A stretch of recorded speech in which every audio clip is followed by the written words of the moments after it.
Bonjour, aujourd'hui on se retrouve pour une nouvelle vidéo. Nous allons parler des arts divinatoires. Donc, un top 10 sur les arts divinatoires les peu connus.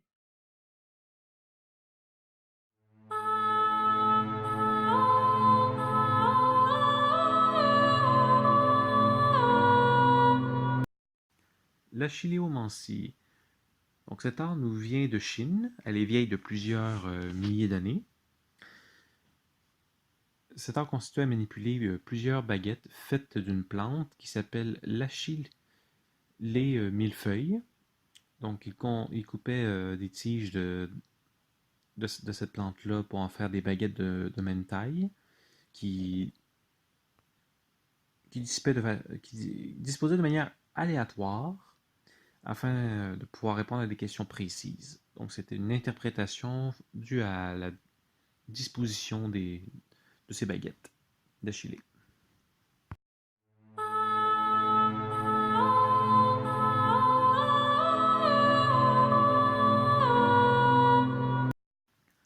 L'astragalomancie. Ça nous montre du temps de l'Antiquité et utilisé aussi au Moyen Âge. Il s'agissait d'osselets ou de dés qui étaient marqués de lettres d'alphabet. Puis, dépendamment des lettres qui étaient sorties, il formait une réponse à la question en simplement les jetant au sol.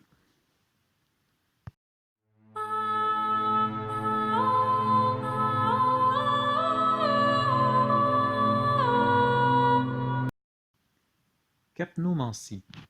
C'est un art divinatoire versé dans l'art de l'interprétation des formes et des couleurs d'une fumée, qui permettait de pouvoir en déduire un bon ou un mauvais présage. Cette méthode nous vient de la Grèce antique. Il y avait deux méthodes distinctes pour l'utiliser. La première, il s'agissait de jeter au feu des graines de pavot, sésame, etc. Puis en observant la fumée produite, si la fumée était légère et transparente, puis qu'elle s'élevait dans le ciel, c'était un signe favorable. Inversement, si elle restait près de l'autel, était épaisse, dense, ça signifiait un fâcheux augure. Les lignes ou figures formées étaient aussi des informations que le devin interprétait. La seconde méthode était une fumée produite par des sacrifices faits sur un bûcher. Principalement, on parlait surtout de nourriture ou sacrifice animal.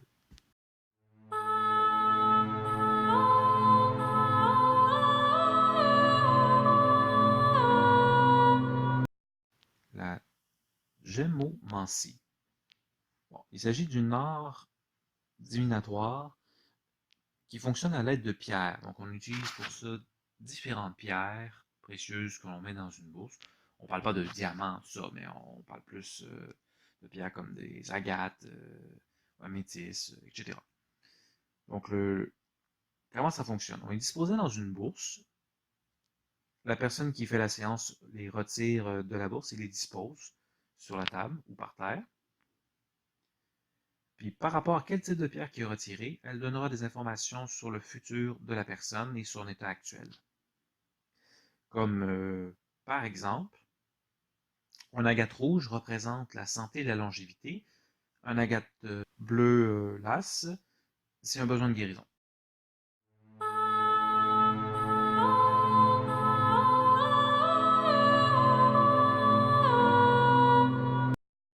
La tasséomancie. Voilà une autre technique qui nous vient encore de Chine. C'est l'art divinatoire des tasses de thé. Donc le but est assez simple. Tu sers une tasse de thé à ton interlocuteur. Par la suite, une fois que c'est fini de boire, tu regardes les motifs qui se trouvent au fond de la tasse. Donc c'est si fait par les graines ou les feuilles de la tasse de thé te permettaient de pouvoir prédire l'avenir de la personne. C'est encore utilisé aujourd'hui.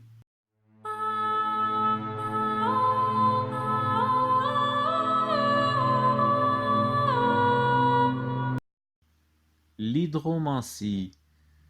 Voilà un art divinatoire qui nous remonte de très loin. C'est l'art divinatoire de l'eau. Cette pratique remonte à plus de 3000 ans avant Jésus-Christ. Principalement, c'est la civilisation sumérienne qui l'utilisait. Ceci avait lieu dans des temples dédiés au dieu Enki, qui était le dieu de l'eau, de la sagesse, de la magie et de l'art de la divination. Ces temples possédaient des bassins d'eau.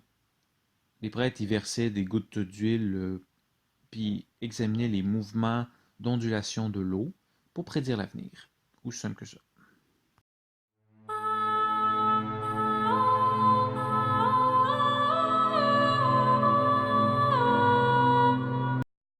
La sanguimancie.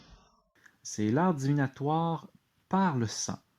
Le principe est de sacrifier son propre sang ou issu d'un sacrifice et de l'utiliser comme canalisateur afin de pouvoir prédire l'avenir.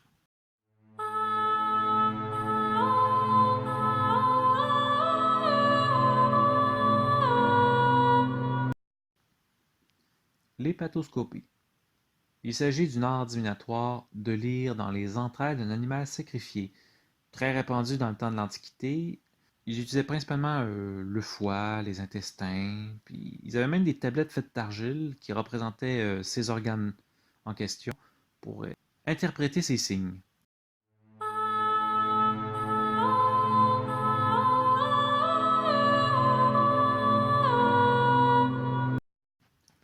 L'ornithomancie. Voilà une technique plutôt originale.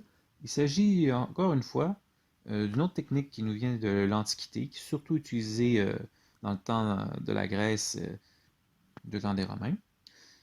Cette technique est basée sur l'observation des oiseaux. Simplement, ils observaient les oiseaux et interprétaient les différents comportements comme leur façon de voler, leurs cris, leurs chants, leur manière de se nourrir. Et le devin, par les observations, faisait des prédictions qui étaient de bon augure ou de mauvais augure par rapport à la question qui leur était posée.